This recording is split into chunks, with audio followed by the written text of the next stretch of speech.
زارب حجي تمزجيب اللقوت ام اركي جبر معلت قطرات تحيز اللي يعني عرب معلتي اخو جبر مالتي حجي قد مزا عرب معلتي تصلي زلو سب جزا بدي مسارات ود سب بدي اسمس انتي يجبر يدبلو انتي يجبر نمنتي فتير كاني نمنتي كابز بوتا امتخان نمنتاي بقى نزي خمتي خاني يدبل بزخنا مچم يبكي سجد يبكي تلي لك حاموس ليت حج حلم ري عربي كرعيه بلك لكم قطر عربية حاموس حج انت حلم ري تماني مثل النس او افدق تتقعو ابت موصينا تيسي عب تمنسي تسلم تمن تتقعو حج خوت دلي ما افت افدق سلازلو ግን موصينا وصي سنمو ወይ أنا بخمي كوصي حج خمي كيرو خوصاني وقال مسبلكو حاوي ያለው እሱ ይመስለኒ በዚ ክሳዱ ሕሳብ ኢሉ ኣነ እኮ ከምዚ ገይረ እየ ዝቀትሎ ኢሉ ጥዋዕ የብሎ በዛ ክሳዱ ይድሕዞ ብጣዕሚ ተኣምር እዩ ጥዋዕ ምስ ኣበሉ ሽዑ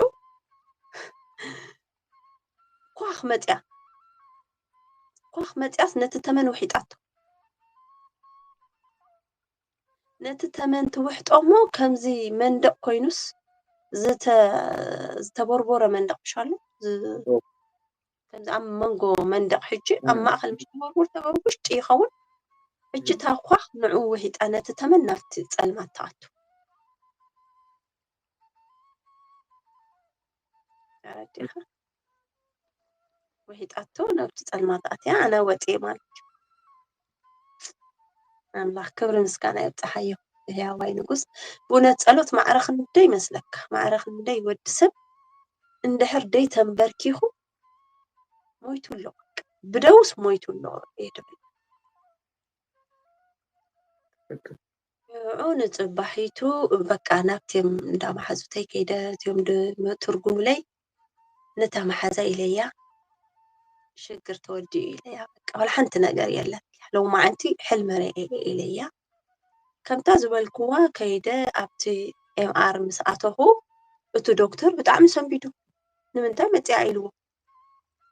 ولا حنت سجمي ولا أنت تكبر متعيلو عزما بتاع تبوي بقى بتاعنا خماني وبتاعنا نزينا حاجة كل جزء حكمنا خنقول كلنا أفضل حوي في اللي إذا كان التعاطات بسدرابي تكونكم حكمنا خنقول كلنا تقلينا عصيرنا يونخيد نمنتاي نحن أبيوتنا أنتي نقبل كم زلنا تي عبانا زلو تسألنا يفلتي ስለዚህ ካባና ሄዱ አኡ ነገራት ከይበላሽውና ስራሕና መንገድና ቢዝነስናትና ኩሉ ትምርትና ከይበላሽውና ናብ ሕክምና ክንሓስ ዝኾነ ነገር ንጎ ናብ ስራሕ ከይድ ኣሲርና ኣጥቂጥናዮ ንኸይድ ኣሲርና ሰጊድና ጸሊና ድሕርኬና ካባና ሄዱ ናብ ሕክምና ዶክተር ወይ ካልእ ናብ زسرحنا عات ناتنا بوس ويك عمنا نايفون كيدو تنكولو خسرح أي كأني سلازي خاباخي كابانا ندخل يزبلاشو مالتي كابانا ندخل يزسيق كابانا ندخل ونجاراتنا كله كم صغير تجبرو مالتي سلازي السلسلة كاباخي خيدو أو زين لنجار كم زرقة غيرو سوكو حديد دقيس كنير انت تخون نيركي تاريزارت ممسات مرفق مجمركي كال ناي تريتمنت مجمرك نيركي توديا ابزي بلكي حما كال حما موسيقي قتلك نيرو قل سخي قديمكي سلازنا باعخي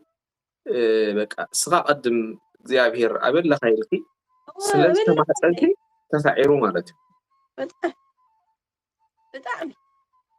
በቃ ናይ ሽዑ ግዜ ንባዓተይ ጸሎተይ ንዓይ ንባዕሉ መሊሱ የንባዓልና ክዝክሮ ከለኹ ትድዛረቡ ዝነበርኩ ቃል ብጣዕሚ ዘንበዓኒ በቃ በየን ኢኻ ደለኻ እየ ድብሎ በየን ጎይታ አብርሃም ጎይታ ይስሐቅ ጎይታ ያዕቆብ በየን ኢኻ ዘላ እቲ አብርሃም ኣብ ስደቱ ደድሕሪኡ ዝኸድካ በየን ኣለኻ ንዓይከ ኣምላኸይ ደይኮንካ ታሪክ ሰሪሑ ሓራውጢኒ እቲ ዶክተር ተገሪሙ እዩ ገሪምዎ በቃ እንታይ ድጀመረቶ ነገር ኣሎ ደልዎ መድሃኒት መርፍእ ገለ ጀሚራ ዳ ኢልዎ መጀመርትን ብጣዕሚ በቃ ኣፅማ ፅቡቅ እዩ ደሎ ንምንታይ ናባና ሰዲዶማ ኢልዎ እብለካ ኣለኹ ከዓ እታ ዶክተር ሓንቲ መዓልቲ እያ ፀኒሓትኒ ብሙሉእ ካልእ ሰብ እዩ ነይሩ ዶክተረይ ብጣዕሚ ኣዝዩ ሩህሩህ ኣቦ እዩ ነይሩ እቲ ዶክተረይ በቃ እዚኣ ሰብ ሓንቲ መዓልቲ እያ ፀኒሓትኒ እቲ ደም ምስ ሃብክዎ ንዑ እየ ሂበዮ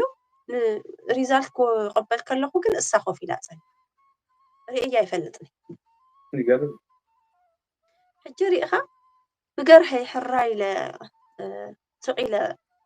ወሲደዮ ነይሮ እንተዝኸውን ኣደዳ መዓት ምኾንካ ነርካ ማለት እዩ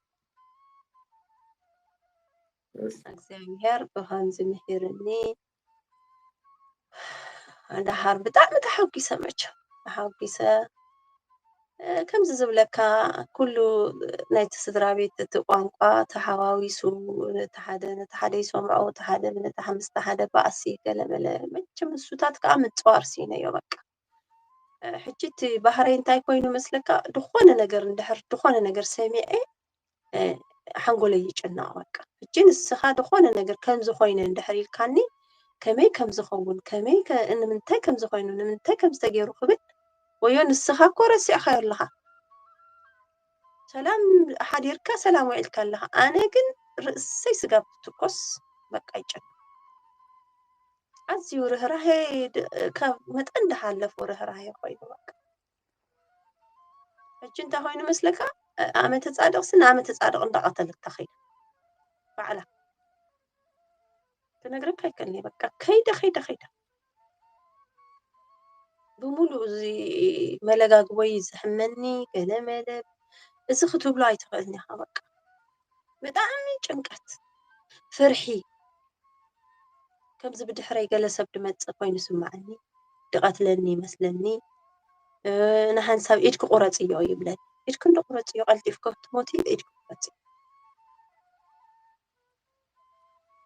ድማ ድገርመካ ኣብ ገዘይ ምንም ፀገም የብለይ ሰላም ገርኒ ኣብ ገዘይ ከምዚ ንዓይኒ ኩሉ ሰብ ይጠራል ብሩኽ በእውነት ወዲ ስላሴ እዩ ሓዳረይሲ ካብ እግዚኣብሔር ዝተዋሃበኒ ምንም ሸግር የብለይ ሕጂ እንታይ ኮይኑ መስለካ ዋላ እሱ ተጨኒቑ በቃ እንታይ ኢኹ ኮንኪ እንታይ ገይረ ዲ ኣነ ይብለኒ ወላ ሓንቲ ገበርካ እንድዒ ኣይፈልጦነይ በቃ ፍርሒ ከይትኸይደ ኢለዮ ሓደ መዓልቲ ንስራሕ ከይትኸይድ እንታይ ኮንኪ በቃ ኣነ ይፈርሕ ኣሎ ሰው ኢሉስ ፍርሕ ፈኒለይ ብነፍሱም ዝዓዲ በቃ ገለ መንፈስ ኣለዎ በቃ ዓብይ መንፈስ ደሎ ኣብ ዝዓዲ በቃ ይጭነቅ ኮፍ ብል ንሓንሳብ ኮፍ ብል በቃ ብፍላይ ኣብ ቅድሚ ሰማዕቱ ቅዱስ ጊዮርጊስ መሃደይ ክነግረካ ኣይክእልኒ ከምዚ ክብሎ ኣይክእል ጭንቀት ክትዓዲ ክንስኺ ይድብለኒ ግን እንታይ ይኸውን ከዓ ጸሎት ኣይቋርፅ እቲ ኣዝዩ ደስ ድብለካ ነገር ዋላ ተጨኒቐ ብድድ ኢለ ናብ ጸሎት ድመጽእ ሕጂ ድቃስ እንድሕር ከዓብየኒ ኮይኑ ክኸይድ እየ ክጽልይ ይብል ኣይተደቅሰንን ኢኻ ክጽልይ እየ ክኸይድ ሽዑ ድቃስ ይመጸኒ እንድሕር ደይ ተደቅሰኒ ኮንካ ኣነ ክጽልይ እየ ክኸይድ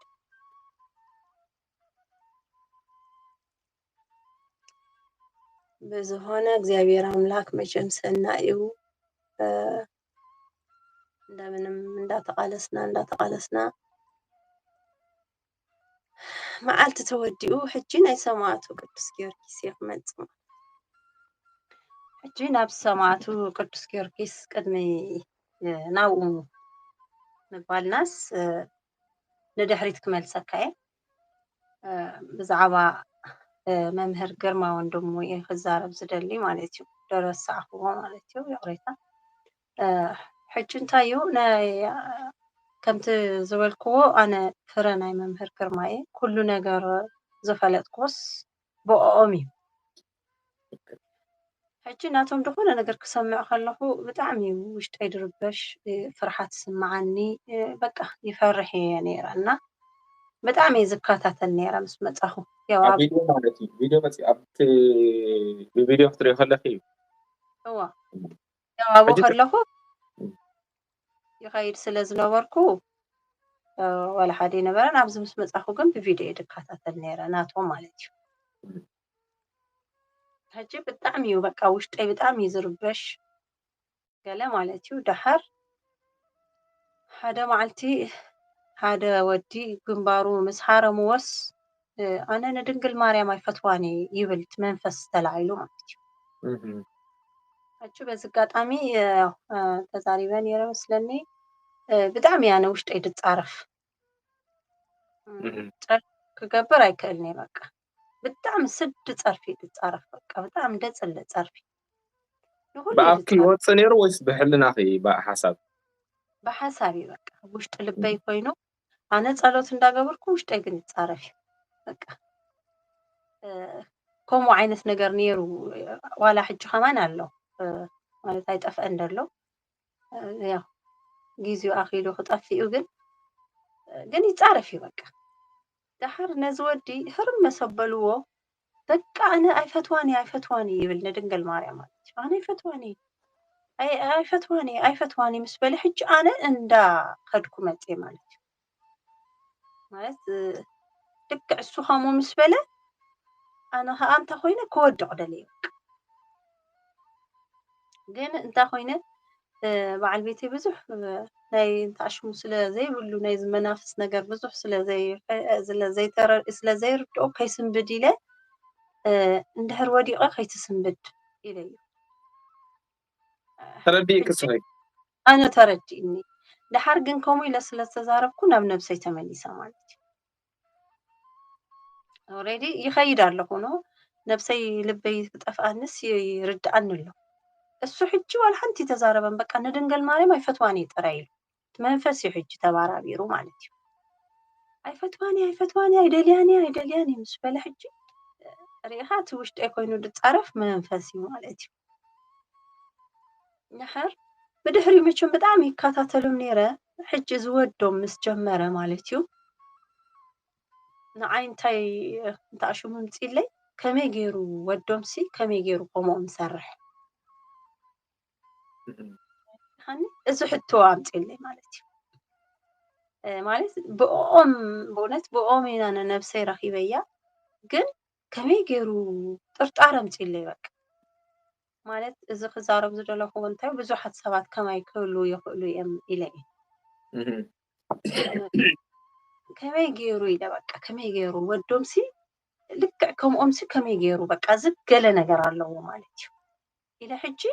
ኣቋሪፀዮ ማለት እዩ ናቶም ፕሮግራም ክትታል እቲ ናቶም ትምህርቲ እቲ ናቶም ገለገለ ሕጅስ ብድግምቲ ኢልካ ሓሲብክስ ደምድምቲ ብሓሳብክስ ከምሞ ኣቢልክ ማለት እዩ ዝዘርብ ዘሎሲ ሓቂ እዩ ማለት እዩ እዚ ነገርስ ከመይ ውርሻ ዲዳ ኢልካ ሓሲብክ ማለት እዩ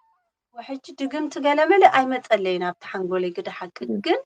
ተጣራጢረ ከመይ ማለት እሶም ልክዕ ከምቲ ንሶም ዝገብርዎስ ከመይ ገይሩ ወዶም ክገብር ይኽእል ከምዚ ጥንቁልና እዩ ድግምቲ ገለመለ ኣይመፀለይን ግደ ሓቂ ኣብ እሱታት ኣይመፀን ግን ፈሪሐ ምሻለካ እዝስ ገለ ነገር ኣለዎ ማለት እዩ እምበር ወዶምሱ ከመይ ገይሩ ከምኦም ይኸውን ኢለ ሕጂ ጠቕላላ ኣቋሪፀ እዩ ናቶም ፕሮግራም ምክትታል ማለት እዩ ኦልሬዲ ኣብዚ ተዓዊቱሎ ማለት እዩ ኣብዚ ሕጂ ክንከቶ ዘለና ፍትዋት ኣሕዋት ምናልባት ነታሪክ ከይነብሎ ከይቆራረፀና እንዳፈራሕና ኢና ሓደ ሓሳባት ክንብል ከለና ማለት እዩ ወዲ ብርሃን መን እዩ ይስሐቅ እዩ ድሕሪ ያዕቆብ ይቅፅል ማለት እዩ ኣቦና ዝተባረኸ ተኮይኑ ውላዶም ከዓ ብሩኻት እዮም ኣሰር ናይ ኣቦታቶም ኣሰር ናይ ወለዶም ይሕዙ ማለት እዩ መናፍስቲ ክንፈልጦ ዘለና ንመናፍስቲ ንምግሳጽ ንመናፍስቲ ምእሳት ንጽህና ቅድስናን ይዘብል እምበር ክህነት ዘለዎ ሰብ ጥራሕ ኣይኮነን መናፍስቲ ከገስጽን ከኣስርን ዝኽእል ክንደይ ኣለኹም ኣብዚ ብጸሎት ዝበርታዕኩም ደው ኢልኩም ትነግሩን ናይ ሰበይትኩም ናይ ቤተሰብ ብሓንሳብ ክትጽልዩ ከለኹም ኣሲርኩም ቀጥቂጥኩም ዘፋንኩም ሰባት ከም ዘለኹም ንፈልጥ ኢና ይዕሉነ የምናዓይ ማለት እዩ ክህነት የብሎም ኣይኮነን ናይ መላከ መንክራት መምህር ግርማ ወዱ ሃይለ ሚካኤል ቀሲ ሃይለ ሚካኤል እኮ ካህን እዩ ክህነት ኣለዎ ማለት እዩ ብኡ ከዓ ወዲ ብኡ እዩ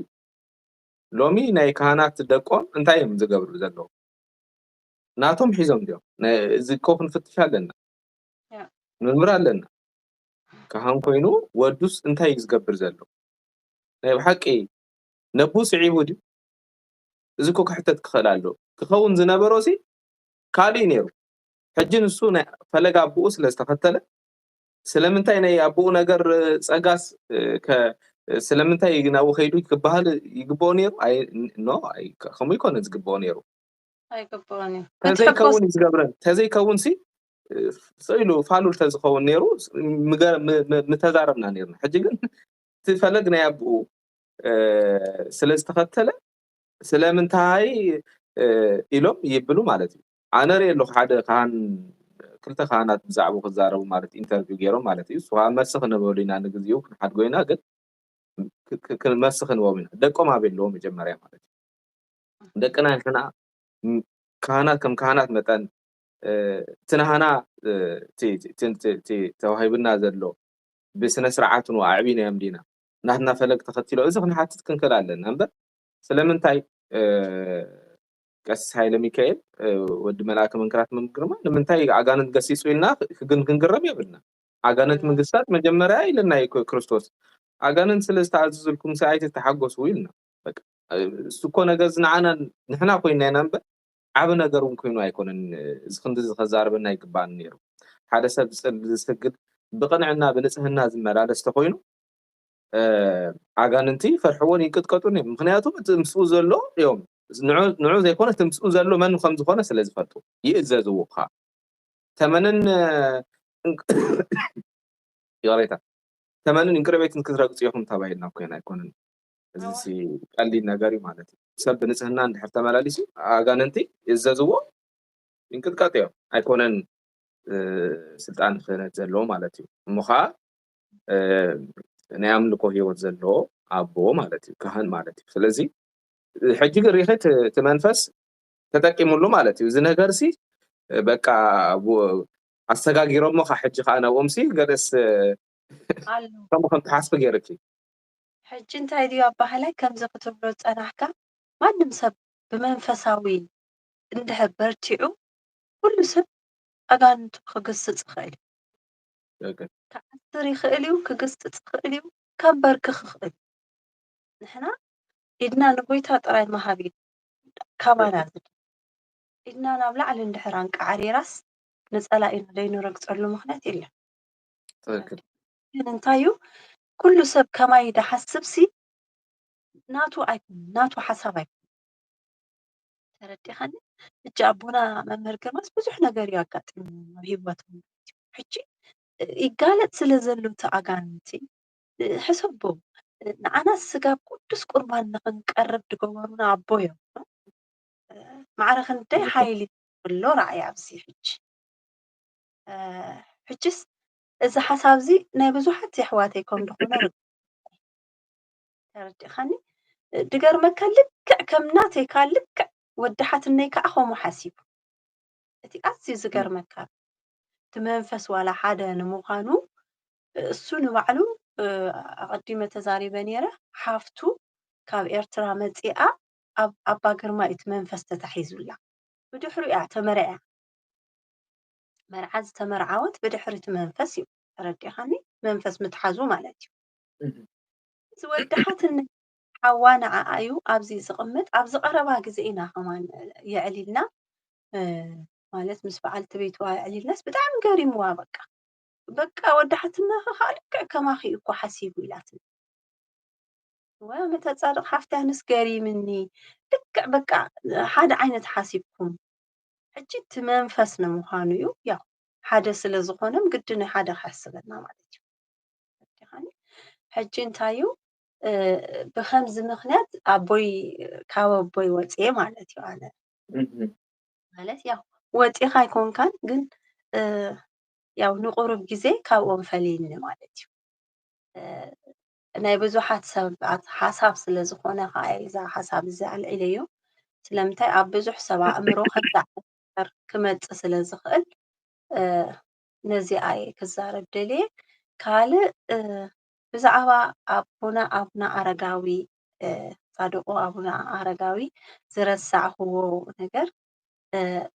ክምስክረሎም ዝደሊ እዚ ኩሉ ሳህራ ክመፅእ ከለኹ ፀበል ናቶም ኣብ ጎማ ገይረ ኣብ ሬጅናተይ ቋፂረ እየ መፅየ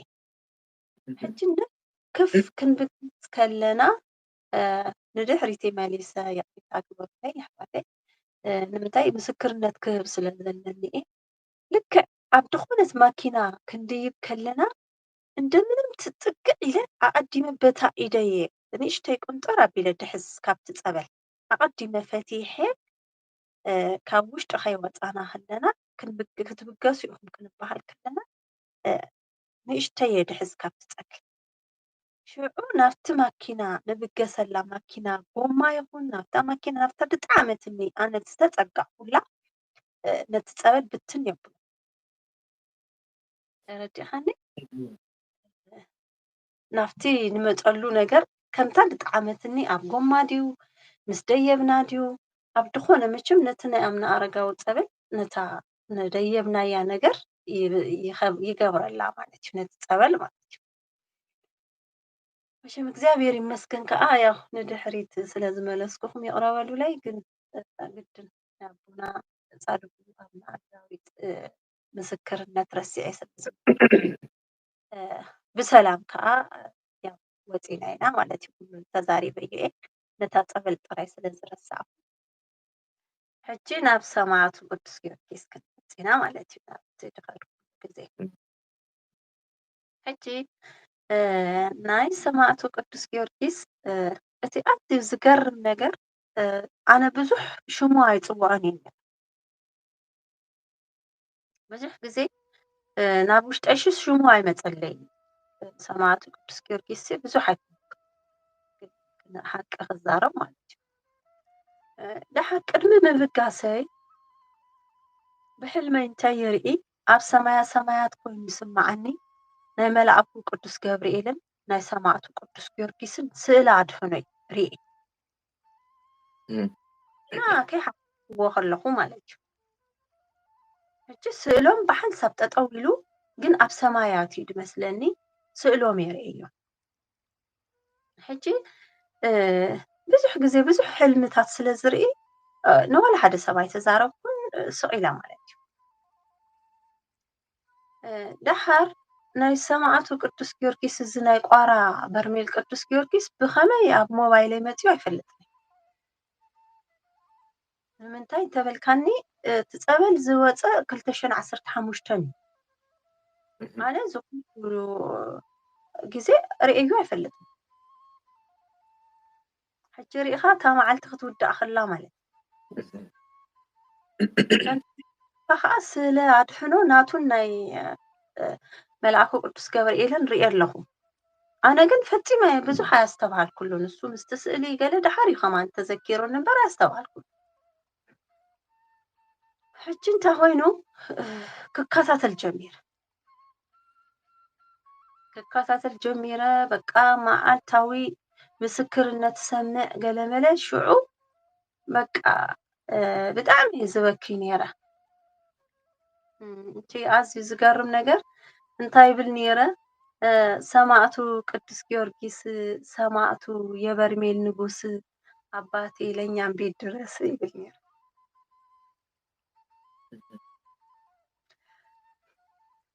ማለት በቃ ሰማዕቱ ቅዱስ ጊዮርጊስ ናይ ቤርሜል ንጉስ ኢኻ እሞ ናብ ገዛና ብፃሕ ኢለ ኩሉ ግዜ እየ ዝበኪ ነይረ።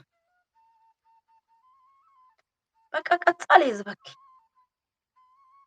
ምስክርነት ይስማዕ ኣይስማዕ ምሸት ጸሎት ክንገብር ከለና ኩሉ ግዜ ይበኪ ኩሉ ግዜ ከዓ ነዛ ቃል እዚኣ ይብላ ሰማዕቱ ቅዱስ ጊዮርጊስ ሰማዕቱ የቋራው ንጉስ አባቴ ለኛ ድረስ ድሓር ሓንደበት እዩ ግዜ ከመነ ወሰደን ማለት ክሪኦን ክኸይድን ምናልባት ናይ ኣዋርሕ ግዜ ድሓር በቃ ዕረፍቲ ረኺበ ስራሕ ሽዑ በዓል ቤተይ ደይትኸዲ ይብለኒ እዋ ኣጋጣሚ ሓንቲ ሓፍተይ ነይራ ነዊሕ ዓመት ስለ ዘይተራኸብና እሳም በቃ ኣነ ክዕርፍ ክኸይድ እየ ኣዲስ ኣበባ ገለ ምስ በለትኒ በዓል ቤተይ ከዓ ደይትኸዲ እሞ ይብለኒ እዋ ክኸይድ ይብሎ ክኸይድ ይብለኒ በቃ ኺድ እሞ ርኸብያ ንዓዓ ይብለኒ ሕጂ ንዓዓ ርኸብያ ኢልኒ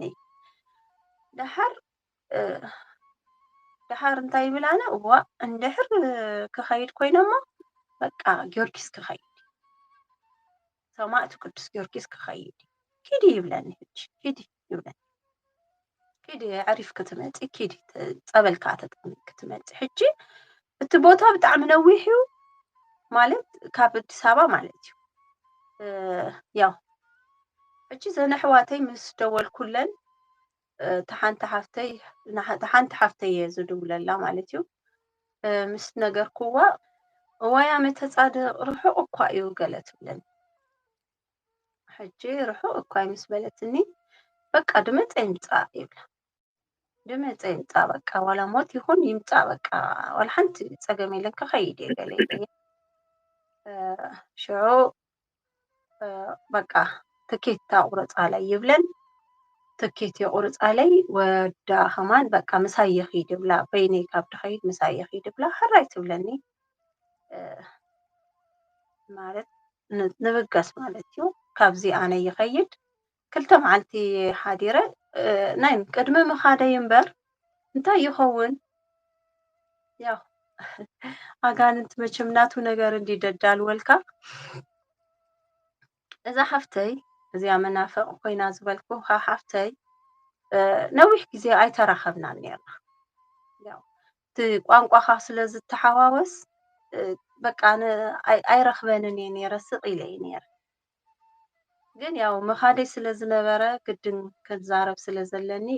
ክመፅእ ሓሲበ ኣለኹ ምስ በልክዋ ቴሌፎን ትድውለለይ እሞ ብዙሕ ንዕልል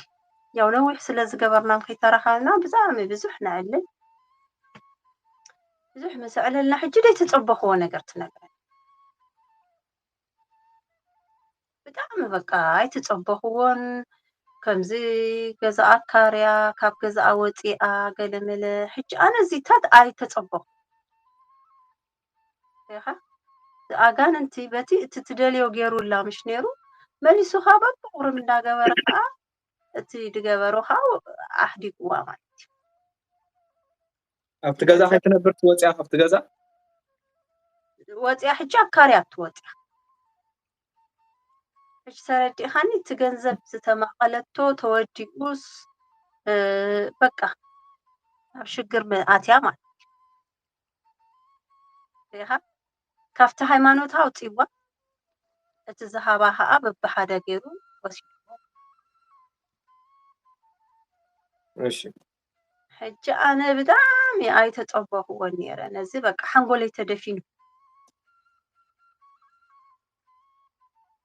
በቃ ድፍን ኢለ ድፍን በቃ እንታይ ምብለካ እዚ መንፈስ ኣዳልይዎ እየ ዝብል ኣነ ኣብዚ በርቲዐ ዝነበርኩ ብፀሎት ብስግዳን ብገለ ብምቕጥቃጥ በርቲዐ ዝነበርኩ እሳሱ ምስ ነገረትኒ ቶታል ተሓንጎለይ ተደፊኑ ንምንታይ በቃ ኣይተፀበኽዎን ንዓይ ብጣዕሚ ኣይተፀበኽዎን ብዙሕ ካብ ገዛኣ ወፂኣ ኣይትፈልጥን እያ ገለ ብዙሕ ሽግር ኣይትፈልጥን እያ እና ከመይ በቃ ገዛኣ ኣካርያ ምውፃኣ እቲ ሃይማኖታ ምግዳፋ ኩሉ ተሓዋዊሱ በቃ ንዓይ ኣእምሮይ ድፍን ኣቢሉ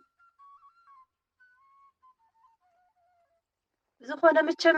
ከይደ ክልተ መዓልቲ ምስ ገበርኩ ኣብ ካልኣይ መዓልቲ ድያ ኣብ ሳልሳይ መዓልቲ ኣይፀናሕኩን መንገዲ ጀሚርና ማለት እዩ። መንገዲ ጀሚርና ያው ካብ ኤርፖርት ስጋብ ባህር ዳር ብኣየር ኢና ኸይድና ምስ ተርሚኖስ ማሕበር እየ ኸይደ ብኣየር ኢና ኸይድና እቲ በቃ ልክ ኣብ ባህር ዳር ምስ ወረድካ ከም ስርዓት እዮም በቃ ድፅበዩኻ ኣብኡ ኣውቶቡሶም ኣዳልዮም ብምሉእ እዮም ጠጠው ኢሎም ድፅበዩኻ ኣብኡ። ሕጂ ኣነ በቃ ኣብኡ ምስ ረኣኽዎ ብጣዕሚ በኺየ በቃ ናይ ባሓቂ ድዩ ኣነስ ናይ ባሓቂ ድየ መፂአ ኢለ በኺየ ብዝኾነ መንገዲ ጀሚርና ብጣዕሚ ደስ ድብል እዩ በቃ ብጣዕሚ እንታይ እሞ ክብለካ እየ ዋላ እቲ መንገዲ ዋላ ነዊሕ እንተኾነ ከምዚ እንታይ እሞ ክብለካ እየ ዋላ ነቲ መንገዲ ምኻድካ ንባዕሉ ሓደ ዓብዪ ከምዚ እግዚኣብሔር ኣምላክ ከም ነስሓ እዩ ዝሓስቡ ኢለ ድሓስብ ተረዲእኻኒ ነዊሕ መንገዲ ግን ደይስልችው መንገዲ ኣዝዩ ደስ ደብል እንታይ እሞ ክብለካ እየ ክትገልፆ ኣይትኽእልን ኢኻ በቃ እንታይ እሞ ማለት ነቲ ቦታ ትሲ ብኣይ ኣፍ ድግለፅ ኣይኮን ብጣዕሚ እዩ እንታሽሞ በቃ ከይድና ኣጋጣሚ ኣብ ቤተክርስትያን ናብ ጋብር ገብረ መንፈስ ቅዱስ ቤተክርስትያን ኣብኡ ሕዲሮምና ኣብኡ መግቢ ኣዳልዮም እንደ እዚ ዓለም ብጣዕሚ ኢኻ ትፀልኣ እውነት እየ ዝብለካ ነዚ መንገዲ ነቲ መንገዲ ልክዕ ምስ ጀመርካ ነዚ ዓለም እዚኣ እንዳፀላእኻ እያ ትኸይድ ብጣዕሚ በቃ ምንም ዋጋ ከም ዘይብላ ኣብ ምናምን ዓለም ከም ትነብር ከም ደለኻስ እቲ መንገዲ ንባዕሉ ዝነግረካ ቤተክርስትያናት ኣለዋ መንገዲ ውረዱ ይብሉኻ ጥጥቆ ይህቡኻ በቃ ብጣዕሚ ምንም ደፍርሕ ነገር የብሉ ከም ሰብ ጠጠው የብሉኻ ንዕኦም እዮም እንዳሓትዎም ወይ ሓሳብ ኢና ድገርመካ ካብ ሙሉ መዓልቲ 10 ገለ ተጓዒዝናስ 13 ሰዓት ዲና 10 ገለ ሰዓት ኢና ተጓዒዝና ናብቲ ቦታ ክንበፅሕ 12 ሰዓት ሓሳብ ኢና ታሴራ ተሓቲትና እሱ ኸማይ ስቂልካ ሓፍ ኣብልዎ እምበር ነብሲ ወከፍ እንዳመፃ ይረኣዮም ኣብ ኣፍ ደገ ጠጠው ይብል ታሴራኹም ሓፍ ኣብልዎ ኢሎምና ሓፍ ኣቢልናዮ መን ናይ መን እዩ በሃል ዝረኣዮ ሰብ የለን እንታይ በቃ እምነት ብእምነት ኩሉ ግዜ እምነት እንድሕር ኣለካ ብእምነት እንድሕር ተጓዒዝካ ዋላ ሓደ ድመፀካ ነገር የለን ማለት ከምዚ ርሑቕ እዩ ብዙሕ ሰብ እዩ ዕንቅፋት ክኾነካ ዝደሊ ርሑቕ እቲ ቦታ የፍርሕ እዩ ከምዚ እዩ ዝብለካ ብዙሕ ሰብ እዩ ኣዳሊልካ ዝፀንሕ ብዙሕ ኣነ ግን እቲ ኣዝዩ ንኩሎም ኣሕዋተይ ክብሎም ዝደሊ ኣብቲ ቦታ ከይዱ ደይተሓዝ መንፈስ የለን ፍፁም ኣነ ይብለካ ኣለኹ ብዙሓት ገዳማት ከይደ እየ ካብ ዋልድባ ገዳም ጀሚርካ ተዛሪባ ኣይፈልጥን እየ መንፈስ ናተይ ለፍሊፉ ኣይፈልጥን እዩ ኣይዛረብን እዩ ኣብ ብዙሕ ቦታ ከይደ እየ ድብል ዘለኹ ሕጂ ንኣሕዋተይ ክብሎም ዝደሊ ኩሉ ይምሕር እዩ ኩሉ ፀበል ዘይምሕር እዩ ኣይኮነን ዝብል ዘለኹ ኩሉ ይምሕር እግዚኣብሔር ኣምላክ ግን እንግዲህ ዕጫ ክፍልኽናትካ ኣለካ ኩሉ ግዜ ሕጂ ናተይ ከዓ ንስኣ ማለት እዩ